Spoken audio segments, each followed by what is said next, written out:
Those who come in compact cars like cheap customers just leave. For my mom's 60th birthday, I decided to take her and my daughter to a fancy restaurant that's known to be always booked. But there was unexpected trouble at the restaurant. The restaurant manager started making fun of us, calling us poor. Then, let's just leave. My mother, clearly angry, spat those words. But the manager just smirked. However, all the other customers stood up at once, glaring at the manager. My name is Rebecca Miller, 28 years old. I'm a single mother with a 3-year-old daughter. I separated from my husband due to differences in our values. After that, I decided to raise my daughter on my own. When I went back home to share the news, my mother welcomed us warmly. All the tension I'd been holding back was released, and I broke down in tears. Seeing me like this, my mother offered for us to live with her. She's been living alone since my father passed away a few years ago. She said she'd be happy to have us, so I accepted her kind offer. My mother is turning 60 this year. I wanted to do something special for her, so I booked a reservation at that upscale restaurant. It's said that the restaurant is booked for years in advance. I always wanted to try it once. I was ready for a long wait, but luckily there was a cancellation, and I got a reservation for my mom's birthday month. When I told my mom, she was thrilled. Just seeing her reaction made it all worth it. Finally, the day of our reservation arrived. I drove my mom and daughter to the restaurant. I never imagined we'd run into any problems. You're Ms. Rebecca Miller, who made a reservation, right? Please come this way. The grand entrance was befitting of a high-end restaurant. My mother and I were in awe, admiring the lavish decor. Only my daughter was her usual cheerful self. Seeing her, both my mom and I smiled. Seeing how happy my mom looked, I felt this was going to be a great day. After making you wait, here's the appetizer. A salad was placed in front of us with precise movements. Just seeing the dish made both me and my mom excited. They also had a special menu for my daughter, which I thought was a great touch. While we were enjoying our meal, my mom glanced around the restaurant. I know that person. And that one over there. The one on TV? Yeah. While helping my daughter with her food, my mom replied with a smile. At that moment, I thought to myself, and looked around just like my mother would. Indeed, I recognized many of the faces around me, and I felt as if I had joined this glamorous world. Furthermore, it appeared that everyone was smiling at the delightful sight of my mother and daughter. Even though they were accommodating when I made the reservation, I had hesitations about bringing my young child. But the reassuring looks from those around me finally made me feel at ease. The appetizers were done, and the first main course was brought out. Seeing the elegant and lavish presentation, I instinctively took out my phone and snapped a photo. Immediately, a staff member approached me. It was a different person from the one who showed us to our table. He had a very displeased look, which made me feel a bit taken aback.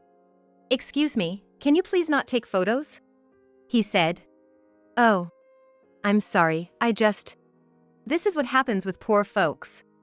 Why do we even have people like you in our establishment? Who let you in?" "Huh?" I clearly heard the muttered comment from the staff. And it made me feel quite uncomfortable. Trying not to let it show, I looked down. Not wanting to dampen my mother's spirits. But as I wrestled with my feelings, my daughter's crying brought me back to reality. She had dropped the bread she was eating on the floor. Her cries echoed in the quiet restaurant. Others started turning their attention to us, and in a panic, I tried to soothe her. But the more I rushed, the less effective I was. That's when the earlier rude staff member approached. "Ma'am, you're disturbing the other patrons with the noise." "I'm so sorry. I'll calm her down right away. You shouldn't bring kids to places like this." His sarcasm was evident, and this time my mother clearly heard him. Those words seemed to have reached my mother's ears this time. She frowned and spoke softly but firmly to the staff member. "Your attitude is what's really tarnishing the reputation of this place." However, her words backfired. The staff's attitude became even more hostile. "You do realize this isn't a place for children, right? I was just letting you know. If you keep making a scene, should I call security?" His arrogance and rudeness made both me and my mother's blood boil. But we realized that getting angry would only play into his hands. Taking a deep breath, I tried to remain calm. Beside me, I could hear my mother doing the same. I truly apologize for the disturbance. My daughter has stopped crying. Can you give us a moment? The staff member, arms crossed, stared at us, waiting for our next move. Could you calm down? You're inconveniencing other guests. I distracted my daughter by giving her some bread from my plate. She immediately stopped crying and started eating happily. I let out a sigh of relief and, after sharing a glance with my mom, I tried to apologize to the staff again before taking my seat. But the staff, looking even more irritated, confronted us again. Do you even understand what I'm saying? I'm telling you to leave. This restaurant is too upscale for you. But my daughter has calmed down. She might cry again, right? And each time she does, you'll be disturbing everyone. This is supposed to be a fine dining restaurant. You're ruining the experience for others. We haven't even received half of our meal. We've already paid in advance, and we informed the restaurant about my daughter when we made the reservation. There shouldn't be a problem. So what? This is exactly why poor people like you have such low standards. If you keep this up, I'm gonna call the manager. The disgruntled staff member quickly walked off to the staff room. My mother and I were left speechless, wondering how someone could be so rude. Didn't he realize that his attitude was what was truly lowering the restaurant's standards? Despite this being a special celebration for my mother's 60th birthday, my mood was completely ruined. While it's true that I'd made a scene, I couldn't be too confrontational about it. Pondering our next move, my mother and I exchanged looks when the earlier staff member came back, now with a man who looked to be the manager. Upon seeing his face, I inadvertently let out a gasp. That's because the manager was none other than my middle school classmate, Daniel Thompson. Is that you, Rebecca? Daniel seemed to remember me too. The staff member, with a surprised look, asked him, "Do you know her?" I felt a wave of relief. Back in school, Daniel was always the earnest and cheerful type, quite reserved. He typically hung out in small groups, separate from the mixed group I was part of. I remembered him mainly because he once confessed to having feelings for me. At that time, I was seeing someone, so I had declined. But even after that, we'd talked a few times. I thought Daniel would have addressed the staff's behavior. "Oh, Rebecca was my classmate.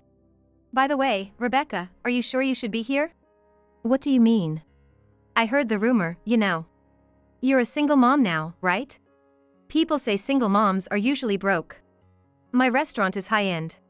It'd be a problem if you said you couldn't pay later." Daniel looked at me with a mocking smile, sizing me up without any restraint. I was taken aback, blinking in disbelief. I had remembered him as a kind soul in middle school. It seemed he had changed a lot. "How can you say that? I made a reservation and paid in advance." "Right. You've always been headstrong, haven't you? Maybe that's why your husband got tired of you? You gotta know how to flatter sometimes." "What does that have to do with anything? Why does it matter? Isn't that your compact car outside? What if it is?" When I replied with a hint of irritation, Daniel chuckled. "People who drive compact cars can leave." "What?" I was genuinely shocked by Daniel's statement. "Didn't you notice when you parked? No one else drives a compact car here. Everyone's driving Mercedes or something similar. Aren't you embarrassed to be so out of place?" He looked at me with utter contempt. It seems the Daniel who once said he liked me was long gone. His change was so baffling. He sized us up with a look of disdain. "You look downright poor. Not fitting for my restaurant. You get that the staff was right, so why don't you just leave?" I began to get irritated by the treatment, as if they were lecturing us, as if we were making a fuss and refusing to leave the store. After all, we had made a reservation and paid.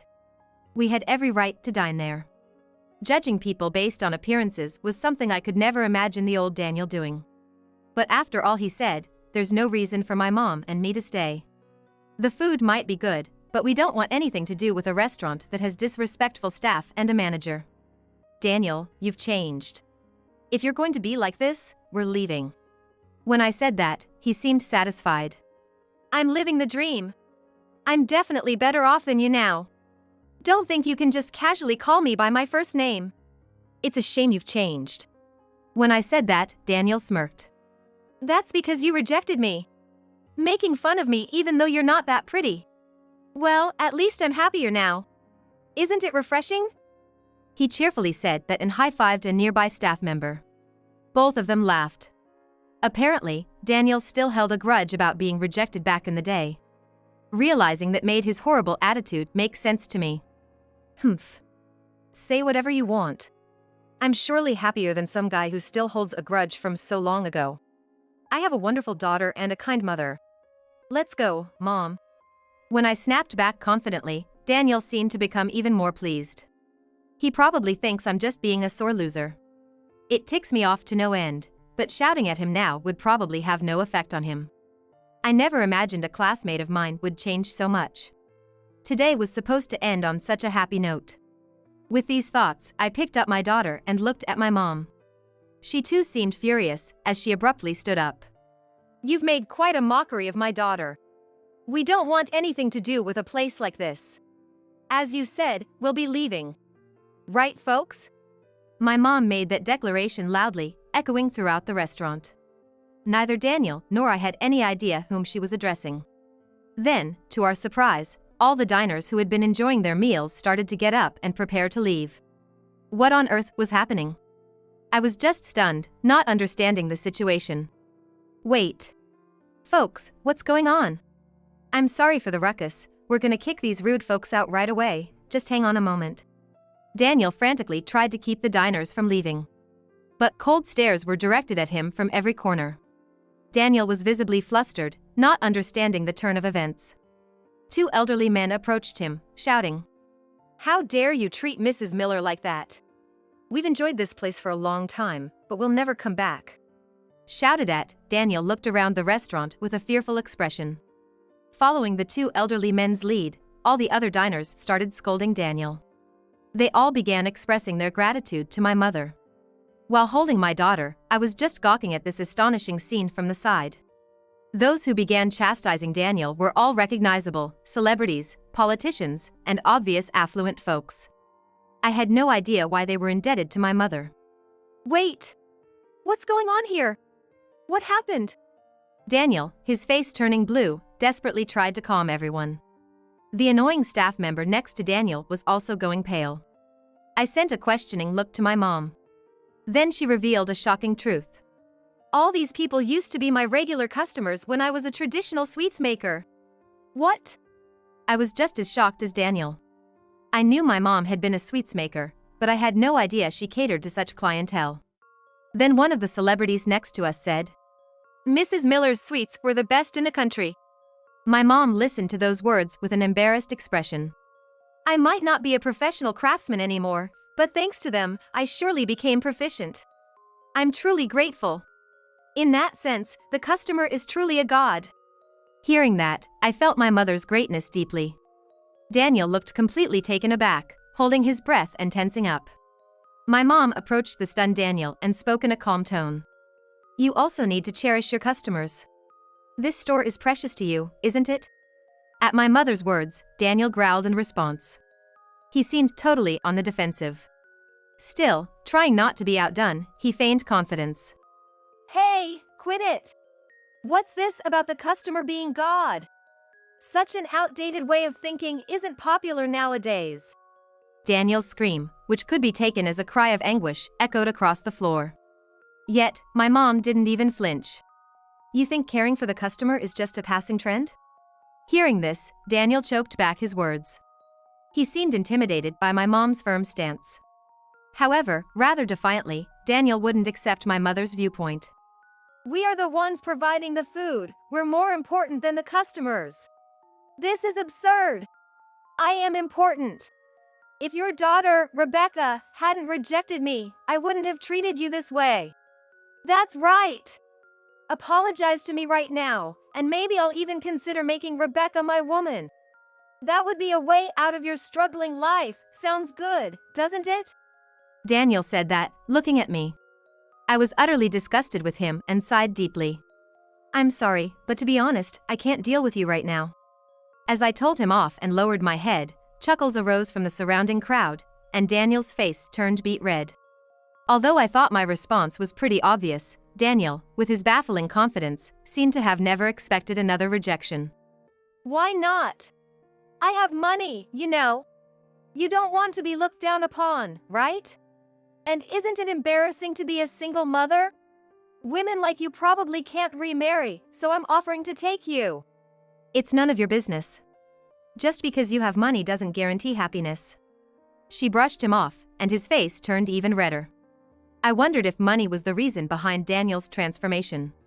They say money can lead to one's downfall, but seeing it firsthand was a first for me. How dare a single mother like you talk back to me? By now, whatever Daniel said didn't resonate with me at all. In fact, after hearing my mother's words, Daniel's just seemed pitiful. Then, a loud voice echoed from the back of the restaurant. All of us in the store were startled and looked for the source. A middle-aged man appeared. Seeing him, Daniel instantly looked uneasy. Daniel! What on earth are you doing? Why is Dad here? I heard Mrs. Miller and her family were dining here, so I wanted to greet them. What's with all this commotion? It seemed that the man who appeared was Daniel's father. I hadn't seen him since middle school, but he seemed very stern and dignified. Earlier, one of the staff had muttered something about the boss. So, this man must be the owner of the restaurant. I gave you the position of manager after hearing you lost your job, but the business is only declining. Now I see why. What? You saw? Yes, I arrived a bit earlier. I peeked in when I heard the noise, and there you were, insulting Mrs. Miller's family. With all the arrogant things you were saying, do you even realize how wonderful a person Mrs. Miller is? The boss interrogated him, and Daniel was sweating bullets. What? This old hag is supposed to be someone special? Watch your mouth. Mrs. Miller helped fund the opening of this restaurant. Huh? This old lady has that kind of money? Of course. Mrs. Miller's husband owned a famous traditional candy store. And Mrs. Miller herself worked in the tough world of candy making, even as a woman. She's experienced so much more in life than you. I wish I could boil down her wisdom and give you a taste. The owner said all this in a huff, then turned to face us. I'm so sorry for the trouble my foolish son has caused. Come on, apologize. Why should I? I'm the manager of this upscale restaurant. Didn't you trust my abilities enough to leave me in charge? This is my place. I make the rules. Enough of your arrogance. Oh, what have I done, making someone like you the manager? That's it. I'm so disappointed in you. You're never setting foot in this place again. What? Daniel's mouth dropped open in shock. In a panic, he began to apologize to his father, but the owner's decision was firm. You're apologizing to the wrong person.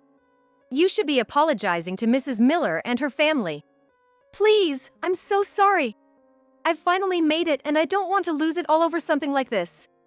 And you're still going on about that? You unbelievable guy. The owner shrugged in sheer disbelief, his face showing obvious shock. Of course, he'd be feeling this way.